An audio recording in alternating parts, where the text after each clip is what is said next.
Hi. I had an injury the other day, so I'm wrapping my wrist, as you can see. I just need a little extra support. When you need a little extra support, these videos are a great place to check out.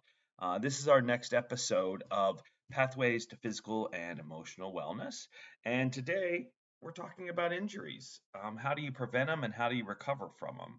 We've got a great speaker today, but before we get into that, let me go ahead and thank our sponsors. Thank you, huge thank you to HFA, CVS, and also Pfizer. In fact, here's a message from Pfizer.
Okay.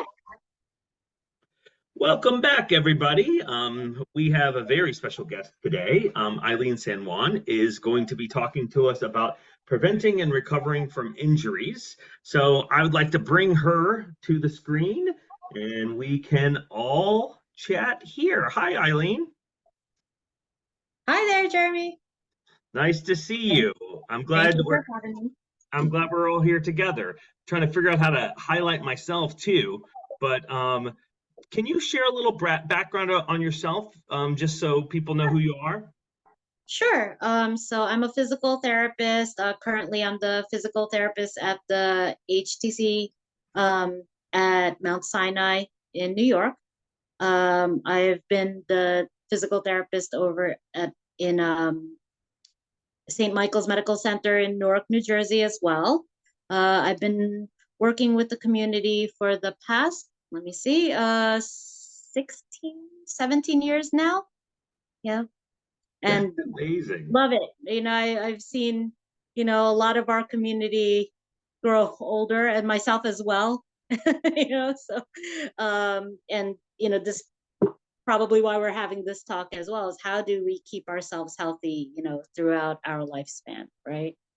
Yeah, So so this series originally it was this idea of how do we connect the physical and mental wellness all together, and very much everything you and I were talking before about how it's all kind of an ecosystem.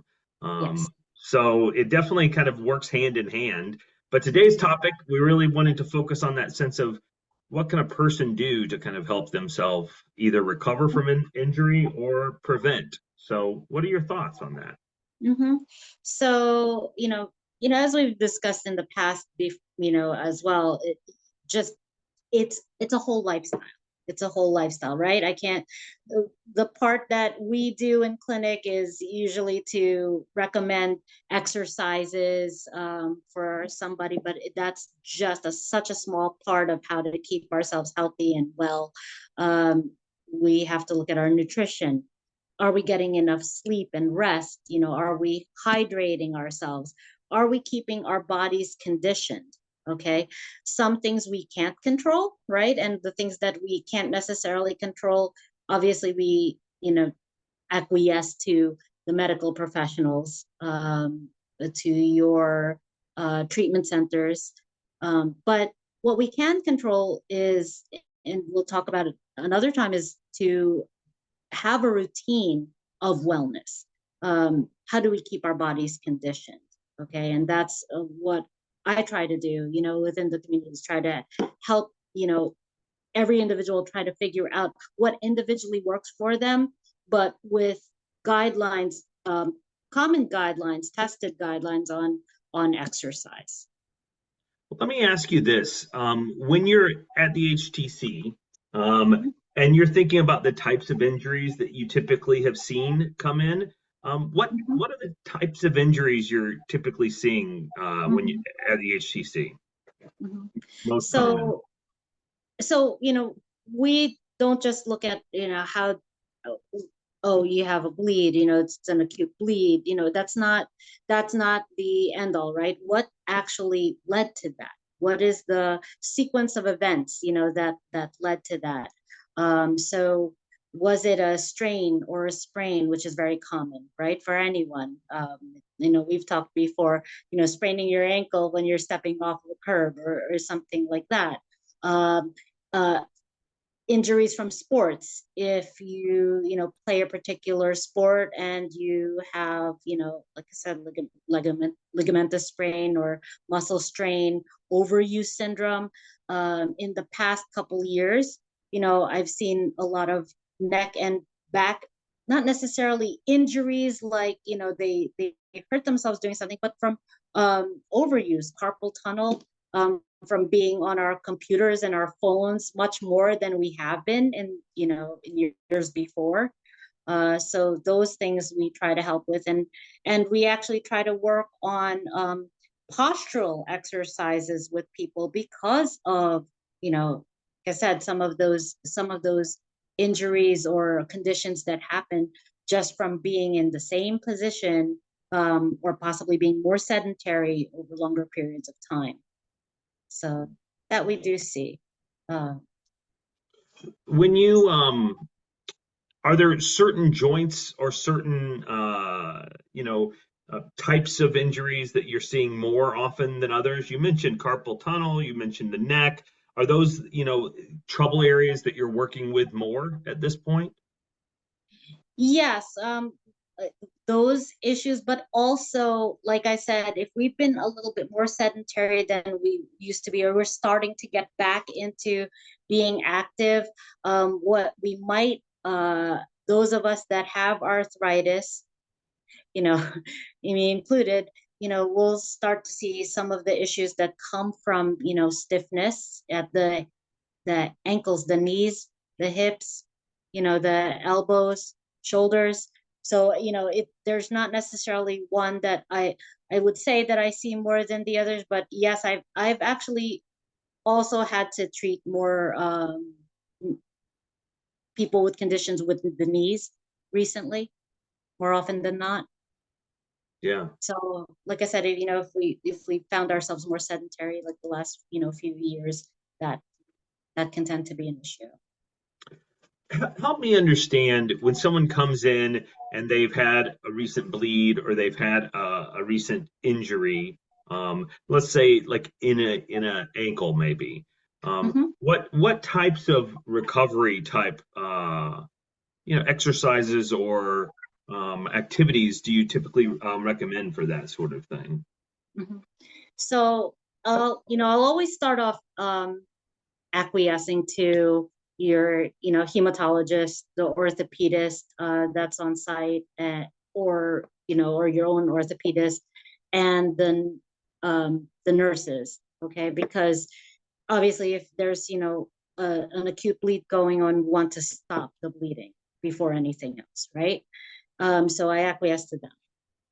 In the process of healing, when it's the lower extremities, meaning in your legs, your ankles, your knees, your hips, the joints and muscles, in that area, we may, at the most conservative level, if you're having pain when you're bearing weight, and can't stand or walk, we may actually have you not weight bear on that area to give it a rest, to allow for that area to heal. Obviously, like I said, we work very closely with, the nurses and the doctor, the hematologist, to make sure that that area, stops bleeding first. And then we talk about, during that time, what are we doing? So do we want to completely have, bed rest, or not do anything at all? Obviously not. What I tend to tell people is, if you have, an issue, let's say it's at the knee, then I still want you to keep your hip and your ankle strong, even during the time that you're able to do much at that joint. So like, try to go, the joint above, the joint below, and try to keep those strong in the process of that, that injured part, waiting for it to heal. In the process of healing, we still use the same concepts that, some of the same concepts we used before. Compression is very, very important. So talking to your nurse and doctor, physical therapist, on how to wrap that area, with bandaging that area, and creating compression and doing it appropriately. So if you don't know how to, everybody thinks that they can wrap a joint, but you want to do it appropriately, properly. You don't want to do it too tight and actually cause more swelling to happen in that area. That's something that, we would teach somebody to do, is, decrease the swelling in that area. That'll help also decrease the pain in that area. Elevation, if it is like I said, if it's in your legs, you want to make sure that when you're sitting, you actually elevate the area above the heart if you can, so that, again, we can bring down some of that swelling and decrease that pain. Once that pain is gone, you want to work with your therapist on site to start to put together a program of exercises for you. We start off very gently first, doing what's called the active range of motion exercises, meaning what your muscles or your joint can do actively, within the pain-free range, within a range of movement that is not painful. Okay. I tend to, go by the guideline of, if there's pain, there might be something wrong. So you want to definitely keep in touch with your center, and find out, is this something that's normal? Is this normal soreness that I'm getting? Is it, or is it pain for a different reason? Or am I pushing too hard? So we start off with those range of motion exercises, and then we increase and gradually increase to strengthening those joints or muscles that are involved once the pain has decreased. That's great. You mentioned a couple of things about compression. What do you see as the mistakes that people make from a wrapping standpoint? What are the common things? Yeah, you mentioned you From got a to do wrapping it right. too tight. Too Okay, tight. so obviously, if you're a lot of us professional, care professionals are taught to wrap in what's called a figure 8 style of wrapping. Okay, and that actually causes the compression to be well distributed throughout that area that you're wrapping. Sometimes when you just wrap spirally over and over, and do it a little bit too tight, you can actually cause more swelling at the area above the wrap and the area below that wrap. So you don't want to do that. If you're seeing your skin kind of bubbling over that wrap, then it's definitely too tight. Could you find it on social media? Yes, you could, but it's probably best for you to ask, um, we have resources at your treatment center, so definitely call them and ask them. I've actually called up people before and say, hey, listen, I'll show you on video exactly how I'm doing it, so you can see. But I tend to wrap in figure eight. There are also sleeves that you can get, like a neoprene sleeve that you can get over the counter as well. Um, you know, but that again has to be, measured to you. So usually they're just small, medium, large, extra large. How do you know what is your size? You could, talk to a medical professional who could probably steer you in the right direction if you are going to get something over the counter, even if it is over the counter. Okay, that makes sense. So let me just ask you this, like the appointment at the HTC, how does a person with a bleeding disorder get the most out of this time with the PT? How do they make sure that when they're coming in, whether they're injured or not, that they're getting the most out of that experience? Mm-hmm. So uh, I already, I myself, as a therapist, already have a list of questions I know that I'm going to ask you. I go over, you know, your chart, look at historically what's been going on, in your body, and what recently might have been going on if you've had a recent injury or recent bleeding. I look at that, and then based on that, I'll have individual questions for you besides all the things that I assess. Okay, so I'm going to look at your walking, your balance, your posture. Um, is there any swelling? Is there something called crepitus, which is the that snap, crackle, and pop that you're feeling or hearing in your joints? Is there a loss of motion of any sort? Are there, and most importantly, are there activities that you've been able to do in the past that recently you're not able to do?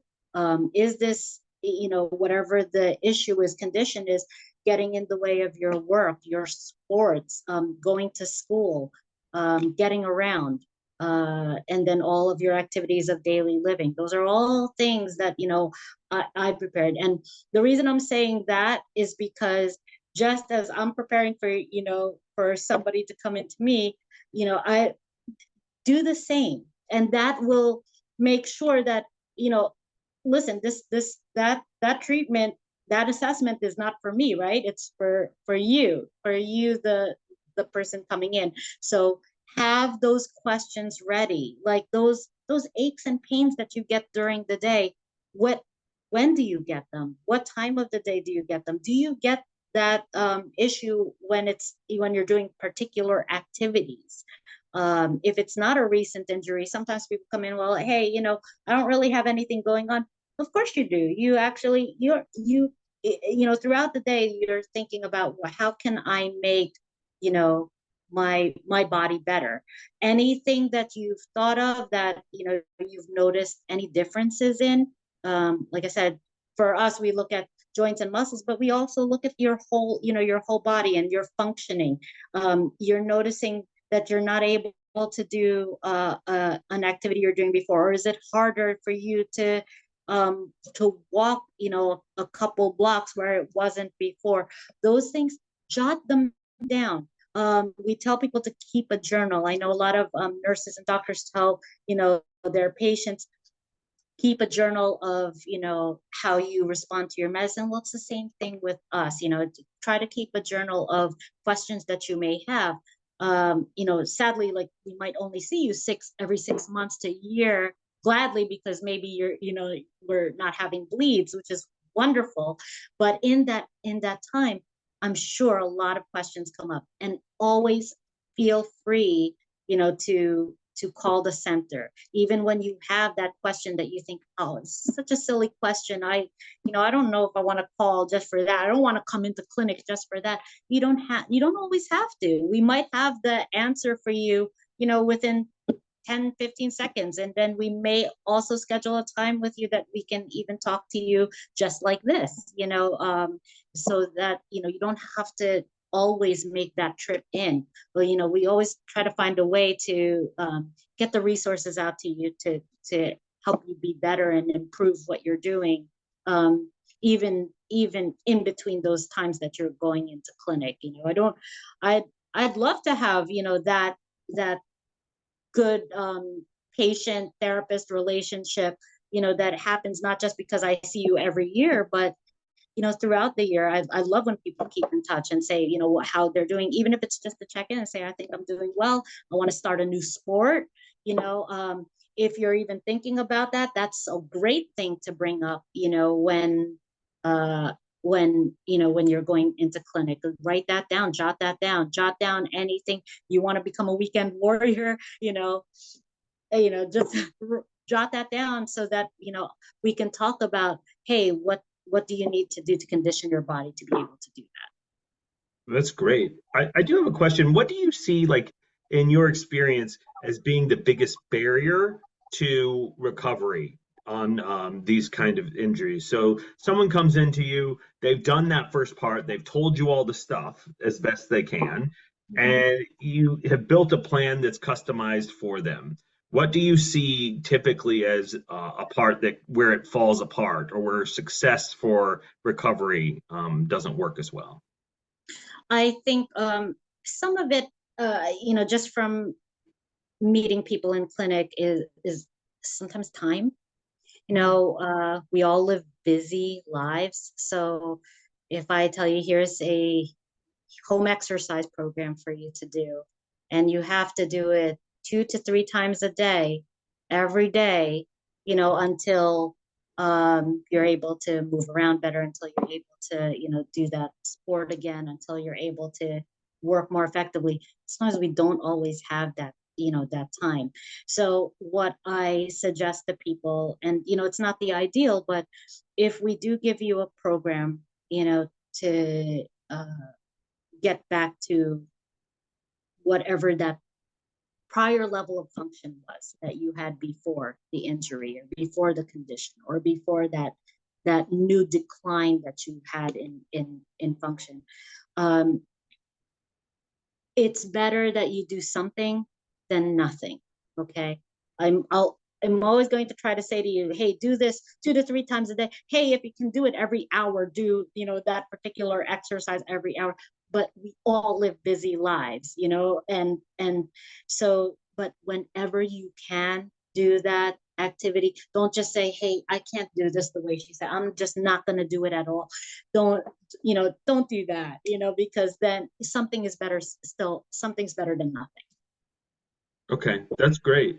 You had mentioned earlier the importance of like noticing when there's pain and paying attention to that.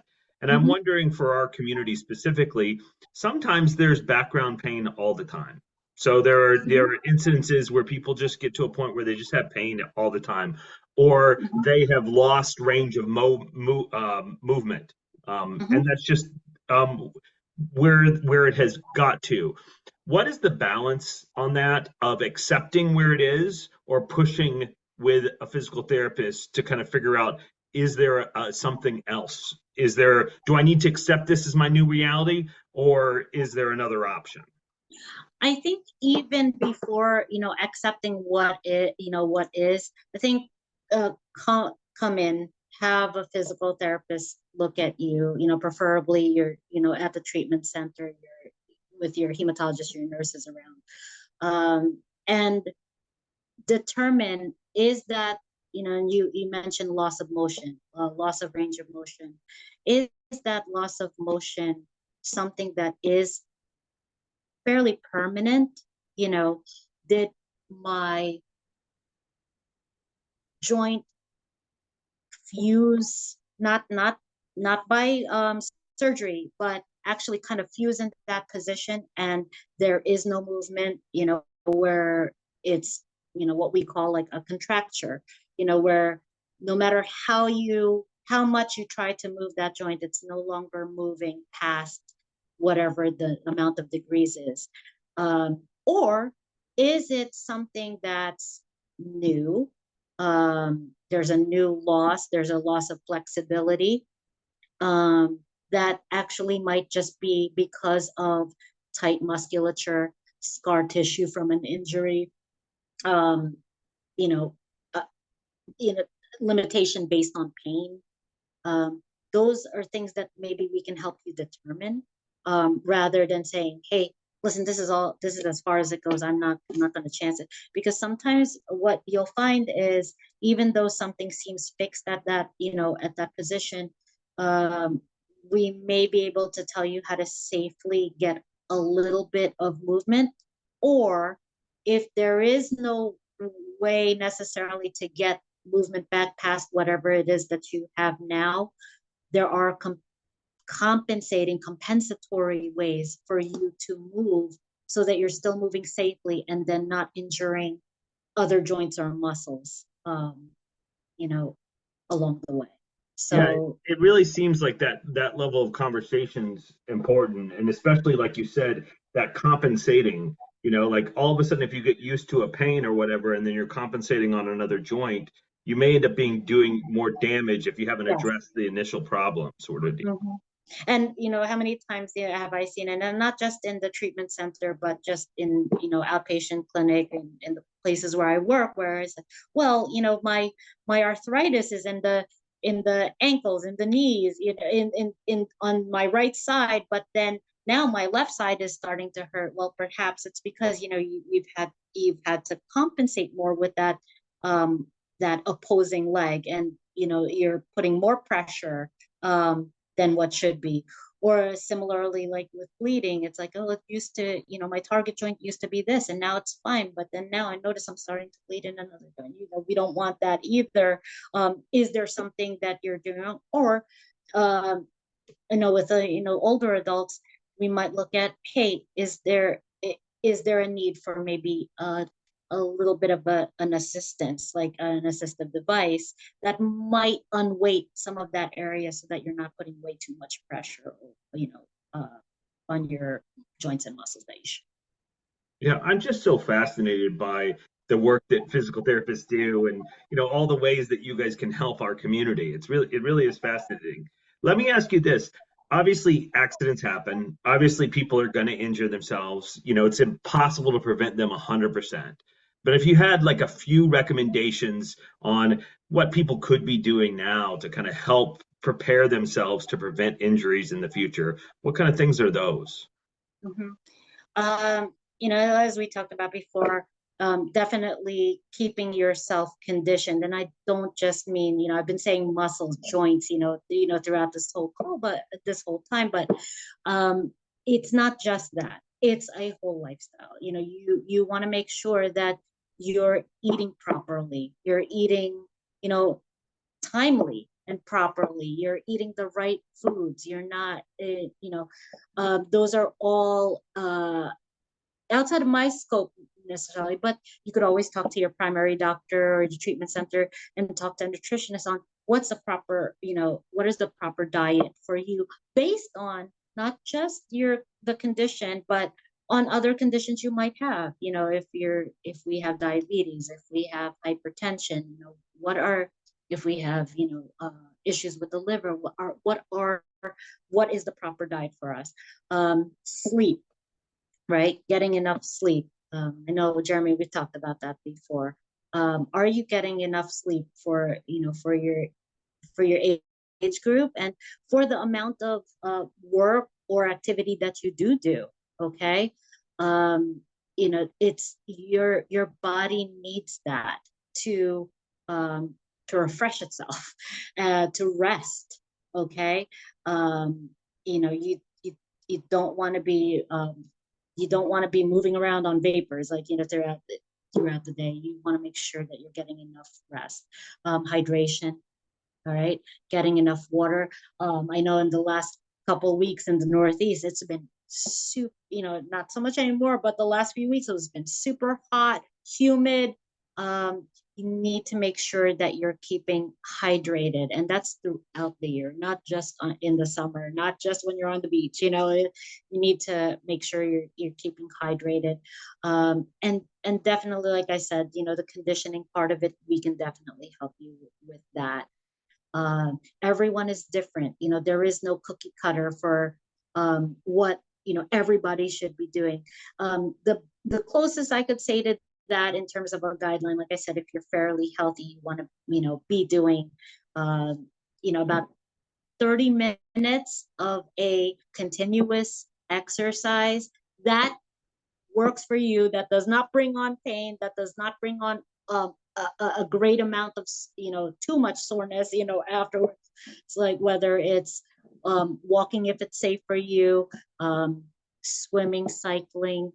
Swimming obviously we don't always get to, but I've often told people, if you want to get even just a little peddler, it's $30 to $50, that you can order online, and then have that under your desk, and then do that, um, as much as you can during the day, but 30 minutes of a cardiovascular exercise, and then a couple days out of the week doing a strengthening exercise, stretches, but the proper stretches. And again, seek a professional for that to make sure that you're doing the um, the proper conditioning exercises for you, and then definitely working on your posture and your balance.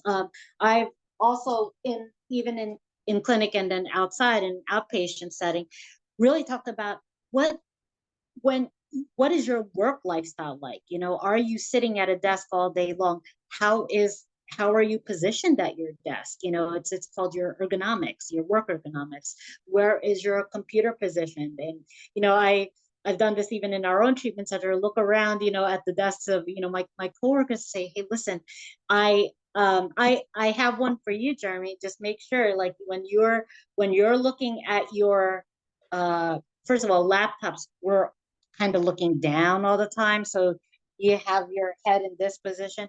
That you actually should be all lined up from your ear, shoulder, hip, Oh, behind man. your knee, and then the ankle. All of that should be lined up when you're standing. And then when you're sitting, your legs should be at 90 degrees, your elbow should be at 90 degrees, even when you're working on your laptop or your desktop.